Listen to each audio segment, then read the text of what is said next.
বাজেটের পরই ফের মাস্টারস্ট্রোক মুখ্যমন্ত্রী মমতা ব্যানার্জি। বাজারে লাগাম টানতে এবার মুখ্যমন্ত্রী নয়া প্ল্যান করেছেন। নিত্য প্রয়োজনীয় জিনিসপত্রের ক্রমবর্ধমান দামের কারণে পশ্চিমবঙ্গের মানুষ সমস্যায় পড়ছেন। আর্থিক বছরের শুরু থেকে নিত্য প্রয়োজনীয় খাদ্যদ্রব্য বিশেষ করে শাকসবজির দাম কিন্তু উল্লেখযোগ্যভাবে বৃদ্ধি পেয়েছে। ফলস্বরূপ মধ্যবিত্ত পরিবারগুলো এই জিনিসপত্র কিনতে খুবই চাপে পড়ছে। এমন পরিস্থিতিতে মুখ্যমন্ত্রী মমতা বন্দ্যোপাধ্যায় মূল্যবৃদ্ধি রোধে এক বড়সড় পদক্ষেপ করেছেন।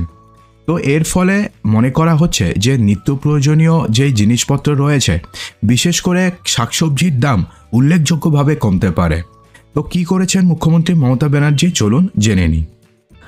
তো এক্ষেত্রে বলা হচ্ছে যে মধ্যস্বত্বভোগীদের সমস্যা। আসলে সবজির দাম বৃদ্ধির অন্যতম প্রধান কারণ হচ্ছে মধ্যস্বত্বভোগীদের দৌরাত্ম্য, অর্থাৎ যারা মিডলম্যান রয়েছেন তাদের দৌরাত্ম্য, যারা ফরে নামেও পরিচিত। এই মধ্যস্বত্বভোগীরা কৃষকদের কাছ থেকে কম দামে ফসল কিনছে এবং শহরের বাজারে অনেক বেশি দামে বিক্রি করে অর্থ উপার্জন করছে। কখনো কখনো তারা পণ্যের দাম অনেক বাড়ানোর জন্য কৃত্রিম চাহিদাও তারা তৈরি করে দিচ্ছে। এই অভ্যাসের ফলে অন্যায্য মূল্যবৃদ্ধি বা মূল্য নির্ধারণ হচ্ছে, যার দরুন সাধারণ মানুষ কিন্তু প্রচুর রকমের ক্ষতিগ্রস্ত হচ্ছেন। এবার কৃষকদের সাহায্য করার জন্য এবং দামে কারসাজি বন্ধ করার জন্য নতুন ব্যবস্থা নেওয়া হচ্ছে। এই যে সমস্যা রয়েছে, যে মধ্যস্বত্বকারীদের সমস্যা মোকাবিলার জন্য পশ্চিমবঙ্গ সরকার 2025-26 অর্থ বছরের রাজ্য বাজেটে নতুন ব্যবস্থা ঘোষণা করেছে। অর্থমন্ত্রী চন্দ্রিমা ভট্টাচার্য প্রকাশ করেছেন যে রাজ্য জুড়ে আরও 350টি সুফল বাংলা স্টল এবং 200টি সবজি ক্রয় কেন্দ্র স্থাপন করা হবে। লক্ষ্য হলো যে প্রক্রিয়া থেকে মধ্যস্বত্বভোগীদের সরিয়ে দেওয়া এবং কৃষকরা যাতে তাদের উৎপাদিত পণ্য ডাইরেক্টলি বিক্রি করতে পারে এবং মধ্যস্বত্বভোগীরা যে পরিমাণ লাভের টাকা নিয়ে যাচ্ছেন সেই পরিমাণ লাভের টাকা যেন কৃষকরা পান, সেই ব্যাপারে নিশ্চিত করাই হচ্ছে এর মূল লক্ষ্য। তো কিভাবে সাহায্য করবে এই সুফল বাংলা?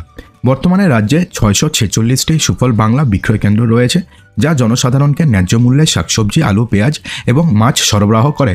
আপনিও হয়তো এই সুফল বাংলা স্টল থেকে কোনো কিছু কিনেছেন নাকি কেনেননি, কমেন্ট বক্সে জানাবেন। তো এই কেন্দ্রগুলি মূলত কী করে? মূল্যবৃদ্ধি নিয়ন্ত্রণে সহায়তা করে এবং মানুষ যাতে সাশ্রয়ে মূল্যে খাদ্য কিনতে পারে তা নিশ্চিত করে। কৃষি বিপণন মন্ত্রী বেচারাম মান্না বিশ্বাস করেন যে এই পদক্ষেপগুলো গ্রামীণ অর্থনীতিকে আরও শক্তিশালী করবে এবং কৃষক এবং ভোক্তা অর্থাৎ যিনি কিনছেন উভয়ের জন্যই পরিস্থিতির উন্নতি করবে, কারণ কৃষকরা ভালো দাম পাবে এবং যিনি কিনছেন তিনিও বাজারের থেকে কম দামে তারা সেখান থেকে শাকসবজি কিনতে পারবেন। 350টি সুফল বাংলা স্টল এবং 200টি ক্রয় কেন্দ্র যুক্ত হওয়ার ফলে কৃষকরা সরাসরি তাদের ফসল বিক্রি করার জন্য আরও জায়গা পাবেন, যার ফলে ন্যায্য মূল্য পাওয়া সহজ হবে। তো বন্ধুরা, এই নিয়ে আপনাদের কি বক্তব্য রয়েছে? আপনার কি মনে হয় যে এর ফলে কি আদৌ যে কৃষকদের সমস্যা সেই সমস্যা মিটবে এবং যারা সাধারণ ভোক্তা রয়েছে আমাদের মতন, যারা আমরা বাজার থেকে কম দামের জিনিস বেশি দামে কিনতে বাধ্য হই, তাদের সুবিধা হবে? আপনারা কি মনে করেন? অবশ্যই কমেন্ট বক্সে জানাতে একদমই ভুলবেন না। আর যদি ভিডিওটি ভালো লেগে থাকে তো ভিডিওটিকে লাইক করবেন, বন্ধুদের মাঝে প্রচুর শেয়ার করবেন এবং চ্যানেলটিকে সাবস্ক্রাইব অবশ্যই করবেন।